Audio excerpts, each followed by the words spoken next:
Welcome to another Swordmaster Publications presentation. My name is Ernie Lawrence. Today we will be studying Joshua chapter 14.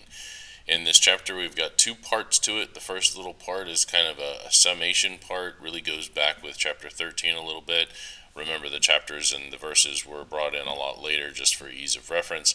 And then the second part is a kind of a recounting of something that had already happened back in the early days when they were still at Gilgal, and at the time that they were going in to take the southern portions. It's a more detailed look, kind of like when we saw Genesis 1 versus Genesis 2.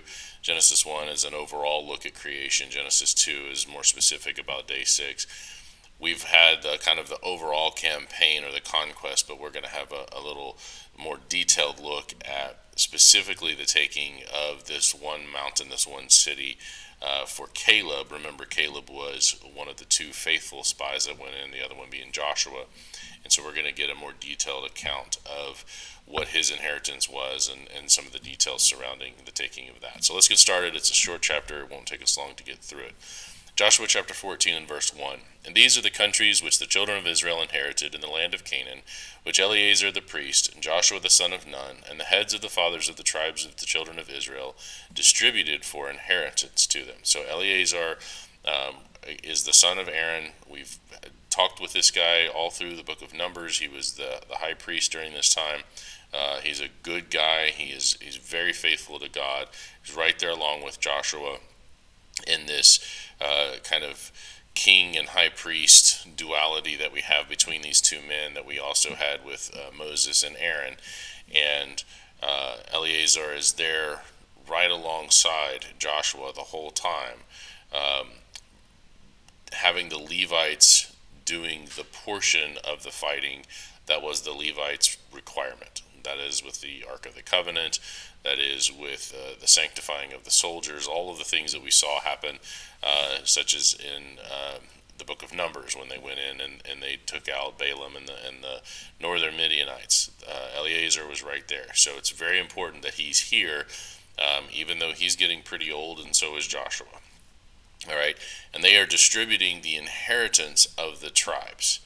So this is the promised land. So when we come to verse 2, it says, by lot was their inheritance, as Jehovah commanded by the hand of Moses, for the 9 tribes and for the half tribes. So now it's talking about the distribution of these lands, and it again uses the word by lot, but once more we have a contrast between the goral. The goral word is used here, which is the apportioning. It's the one where you have the pebbles that represent how many people are in each tribe, and you kind of divide it up by proportion, again, like we do our House of Representatives based on population. And this is opposed to Nepal, which is the casting down of lots, or a random or a seemingly random way of picking out who gets what, so that there's no partiality. Just keep that in mind. When we see the word lot, we have to really understand which type of lot are we looking for, and it helps to look at other translations or look at the original language here. So by goral, by a proportion or apportionment, was their inheritance, as Jehovah commanded by the hand of Moses, for the 9 tribes and the half tribes. So that's the rest. Chapter 13 was talking about the 2.5 tribes that are on the east side of Jordan. Now this is everybody else on the west side of Jordan. For Moses had given the inheritance of the 2 tribes and a half tribe on the other side of Jordan, but unto the Levites he gave none inheritance among them. They had no land promise, because they, for the things that happened to Levi the man, we've talked about that in the past, for the fact that the Levites represented the firstborn of all of the tribes, but instead of taking the firstborn from all of the tribes, they had a representative portion that was the Levi, the tribe of Levi. And then you have, from among the Levites, you have those who are the sons of Aaron, who are actually high priest. And of course, all of this is pointing to Christ. But over and over again, we see that the Levites don't have a land promise. They don't have a land inheritance. By the time we get to the New Testament, the Levites aren't mentioned very much. When everybody talks about the 10 northern tribes and the 2 southern tribes, Levi is getting left out of that. But it's important to note that you can't have a priesthood without the tribe of Levi, without the descendants of Aaron. and we still have a priesthood when we get to the New Testament. So Levi is still around, even though they're not mentioned. It actually kind of insulates them a little bit and protects them until we get up to the time of Christ. And so just keep that in mind whenever we see, hey, the Levites didn't get a land promise, the Levites didn't get a land promise. They actually get preserved partly because they don't have the land promise. They remained with Judah and Benjamin in the southern kingdom and performed their priestly duties sporadically all the way through the history until we get to the time of Christ. And then you have Ananias, Caiaphas. These guys are the high priests. And then there's a couple others historically that were the high priests when the temple actually fell in 70 A.D. and they were killed. There was infighting and they were killed. All right. So, verse 4, for the children of Joseph were two tribes, Manasseh and Ephraim. Remember, Joseph, because of his part in Egypt, had a double portion, and his two sons each got a portion. And Manasseh was actually really, really big, and they got a part on the east, and they got a part on the west of the Jordan. And then Ephraim is the tribe that Joshua is from. And so there's this connection to Joseph that is really good right now, and because Joseph gets a double portion, it makes up for the fact that Levi gets no portion, and that's kind of what's being explained here in this verse. It says, therefore they gave no part unto the Levites in the land, save cities to dwell in with their suburbs for their cattle and for their substance. So Levi gets no land promise, and that would have brought him down to 11, but Joseph gets a double portion, and so they have tribes Manasseh and Ephraim to bring him back up to 12, because 12 is an important number for the Israelite people and in the Bible across times, 12 apostles, those kinds of things. Verse 5, and Jehovah commanded Moses, so the children, as Jehovah commanded Moses, so the children of Israel did, and they divided the land. Again, we see in this time when Israel is faithful, everything that God commands, they do. And that is so important to understand. To continue to do all that God has commanded us. We don't just do the parts we like. We don't just do the parts we understand, and then we just, well, that's a tertiary issue. That's a secondary issue. I've seen it so many times here recently. People will get on and they'll be on social media or something, or I hear them in conversation just in real life or whatever, and they say, well, let's not divide or get angry at each other over secondary issues or tertiary issues, these issues that are after salvation. They're not salvation issues. The Bible doesn't divide things up that way.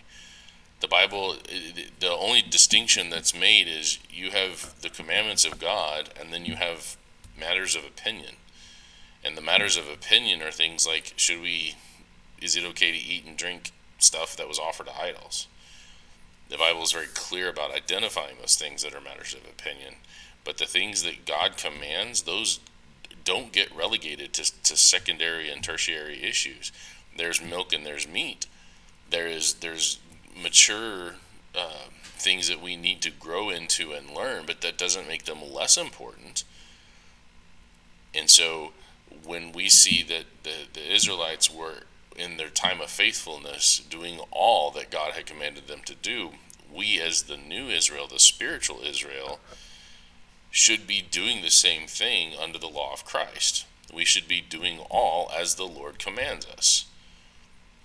And I don't want to say it irritates me, but it kind of saddens me. It makes it more difficult to talk to these people about the Bible and the nature of the church and what God really wants from us in terms of being faithful and being saved when they have done these dividing up. It's the same thing as saying, well, there's different kinds of sin. That's a little white lie over here, and murder and abortion and those things are worse, and so there's a special place in Gehenna for those kinds of people.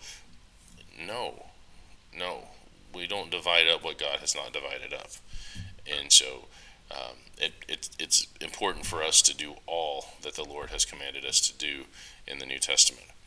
All right, verse 6, it says, then, and you can see here I've highlighted the word then.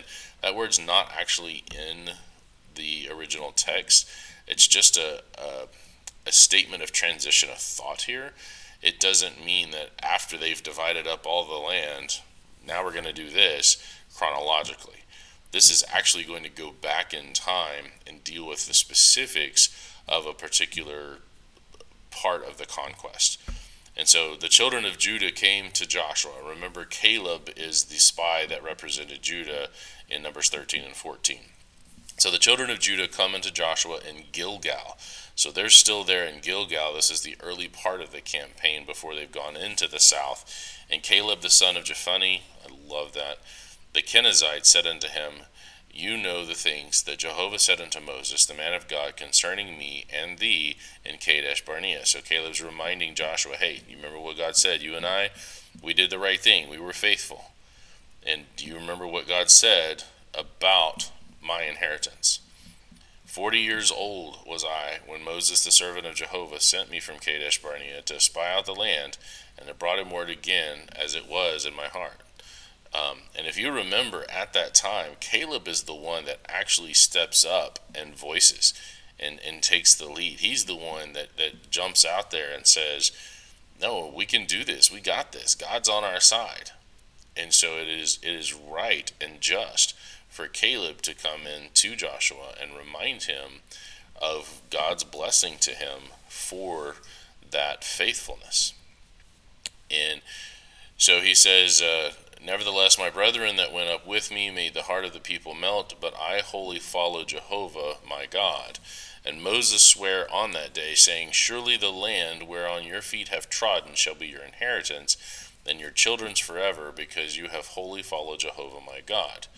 So Caleb says, wherever I put my feet, the place that I went in to spy out, because they all had their different parts, that's where you get to have your inheritance. And he says in verse 10, And now behold, Jehovah has kept me alive, as he said, these 45 years, even since Jehovah spake this word unto Moses, while the children of Israel wandered in the wilderness. And now, lo, I am this day 85 years old. He's 85 years old. And yet I am so strong, or I am as strong this day as I was in the day that Moses sent me, as my strength was then, even so my strength now for war, both to go out and to come in. And Caleb is saying, that was 45 years ago. I'm 85 years old, and I'm just as strong now as I was then. God has preserved me, and he has kept me strong. Not only do I get this land that I'm claiming, I'm strong enough to be in the vanguard that goes out and does the conquering. And I want to go out and conquer that which God has given to me. This Caleb is he is a man full of faith. His faith is very strong, very powerful, and God has preserved him healthy, whole, strong, mighty, even at 85, because by this time, living 85 years, 90 years, you're getting on up there. It's not middle age anymore. And Caleb is still just as strong as he was when he went in at 40 to the promised land to spy it out, and he's asking, I want to go get my land. So verse 12, Now therefore give me this mountain whereof Jehovah spoke in that day, for you heard in that day how the Anakims were there, and that the cities were great and fenced. If so be Jehovah will be with me, then I shall be able to drive them out, as Jehovah said. So not only does Caleb go in and claim this land that God had promised to him, he's saying that's where the giants were. Caleb is the one that saw the giants and said, God can take them. And now he's doing the same thing. He is revisiting that faithfulness and saying, yeah, my land, this mountain over here that I was promised by God, because that's where I was spying from, that's mine. And there's giants there, and God can take them. And I want to go now and do that. And that's all this is. He's not being arrogant about it. He's just reminding Joshua, hey, you remember back when all of this was going down and Moses was swearing to me this and God was blessing me with this, it's time for me to go do that. And so verse 13, Joshua blesses him and gave to Caleb the son of Jephunneh Hebron. That's what they named it. The Israelites come in and they rename it Hebron for an inheritance. Hebron therefore became the inheritance of Caleb the son of Jephunneh the Kenizzite unto this day, because that he wholly followed Jehovah God of Israel. He did everything that God asked him to do. And it is such a powerful testament that when we do all that God asks us to do, when we wholly follow Jehovah God of Israel, when we follow our Creator, He blesses us. If so many people just want to say, well, it's by grace alone, through faith alone. All I got to do is believe, and then I can just go live my life however I want, because once I'm saved, I can't ever be lost again. That's nonsense. You finish the fight, you run the course, you wholly follow all that Jehovah God has commanded you to do. And it can be done. It can be done. We see men over and over again that are righteous men, Joshua and Caleb and Noah and Enoch and Job and even Jesus himself, living this life of faithfulness to God, doing all that God commands them to do. And anybody that tells you that, well, sin is inevitable, everybody sins, we're all just sinners. When you teach your kids growing up that sin is inevitable, you should not be surprised when they act like it. And the name of Hebron before was Kirjatharba, which Arba was a great man among the Anakims, and the land had rest from war. So Hebron was the new name. Kirjatharba, that literally just means the city of Arba. Arba was this Anakim, this giant dude who led from the city. A lot of these, again, are city-states loosely tied in confederation. And so Arba was the great man among the Anakims. He was a powerful giant. And so the city was named after him, the city of Arba. And Caleb goes in and says, God's got this. I'm essentially just along for the ride doing whatever God tells me to do. And they take the city. It doesn't even talk about the battle. It was such a foregone conclusion. It was such an overwhelming victory for this man of righteousness that was a servant of God that they don't even really tell you the details of how the city was taken. They only tell you that Caleb went in and said, hey, God promised me this land, I'm ready to go take it. And Joshua's like, all right, have fun. And off he goes, and then it says he took the land, and it was his, and they had victory. And then it says, and the land had rest from war. And it's just, I love that it's such a powerful testament to Caleb and his faithfulness to God in this chapter. And it's a big bright spot in the history of Israel, which is full of a lot of darkness. Anyway, that's chapter 14. Another one in the can, as they say. Thank you again for coming along on this ride. I really appreciate it. Look forward to your questions and your comments. Please leave those in the comments here, or if you have other ways to contact me, then do so. And I love having the conversation and studying this with you guys. And we'll head into Joshua 15 here pretty soon. So my name is Ernie Lawrence. This is another Swordmaster Publications presentation, and we will see you next time.